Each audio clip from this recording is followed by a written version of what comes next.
Simon, it's now 20 to 9.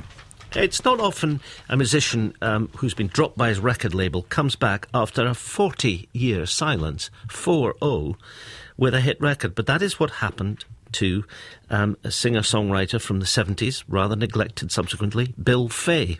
His new album's called Life is People, and it's just come out to rave reviews on both sides of the pond. But as Mark Coles found when he went to meet him, Bill Fay is not comfortable with being back in the limelight. Meeting singer and pianist Bill Fay is a bit like chancing on a time capsule buried back in the early 1970s. Now in his late 60s, hiding behind John Lennon-like orange glasses, he's a charming but reluctant interviewee. If you want to build a shed, go ahead. His first ever single, with his opening line about shed building, came out in 1967. 2 unsuccessful solo albums followed in 1970 and 71, then he was dumped by his record label. End of story, everyone thought, including Bill himself. It didn't kind of materialise, and so it was no big deal for me to just go back to the corner of a room.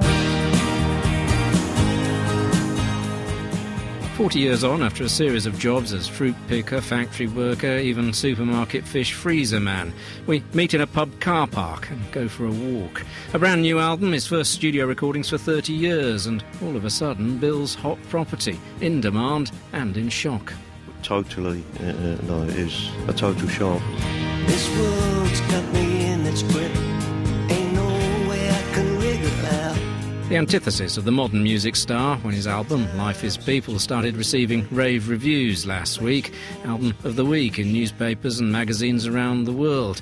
And in the charts too, in the UK, Ireland, Sweden and Norway, where it went top 5. Bill simply went to ground. He's had to be persuaded to do this interview, agreeing to talk to me in part because he knows his former manager from the early 1970s is a Today programme listener, and he wants to thank him for what he did back then. If you're listening, Terry, thank you, Terry. Goal achieved, we finally sit down on the steps of his local park to talk about Bill's unlikely comeback. I kind of just went with it. Everybody just went with it. It took on a life of its own. The never-ending happening of what's to be and what has been. Just to be a part of it is astonishing to me. The album itself came out after a call out of the blue from American producer Joshua Henry. He'd grown up listening to Bill's early 70s albums in his father's record collection and wanted him to make a new one. It was a total shock, and at the end of the phone call, I remember him saying, Guy could probably get a very good rate at Abbey Road. I said, hang on a minute, Joshua. Are you telling me, are we making an album at Abbey Road? And he said, well, don't you think you deserve to, Bill?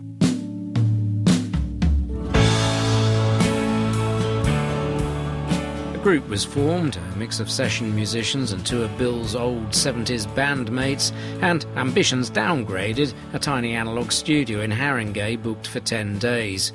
Bill trawling back through 4 decades worth of home recordings to choose the songs fit for his first album in 30 years.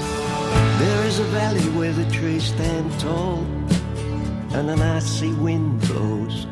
The first one that arrived was City of Dreams, and I just couldn't believe it. It was just perfect. I'm the street sweeper in your city of dreams. And then I kept hearing one by one songs, and I knew that it was a powerful album. My niece phoned me up this morning and said she's just heard it and she can't stop listening to it, and it's hard to take that side of things in.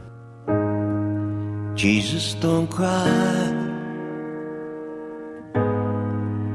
You can rely on me, honey. So what now? How does Bill intend to build on the initial reaction to the album? By ignoring it, it seems. He's donating all his proceeds from sales of the album to the charity Médecins Sans Frontières, and after this interview, he informs his record label there'll be no more. He just wants to go back to writing songs at home on his own.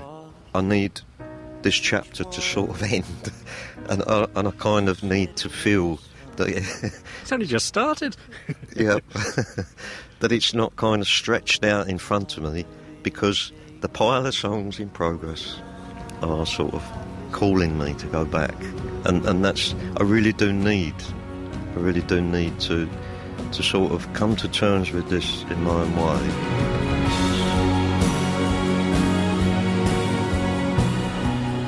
As we part, his record label boss tries one last attempt to get him to agree to further interviews with journalists from all over Europe.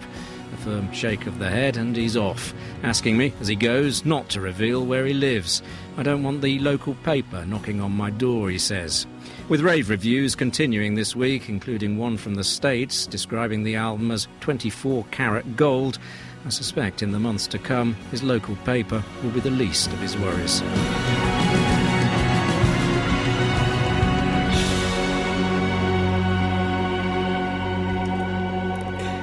Mark Coles there talking to Bill Fay.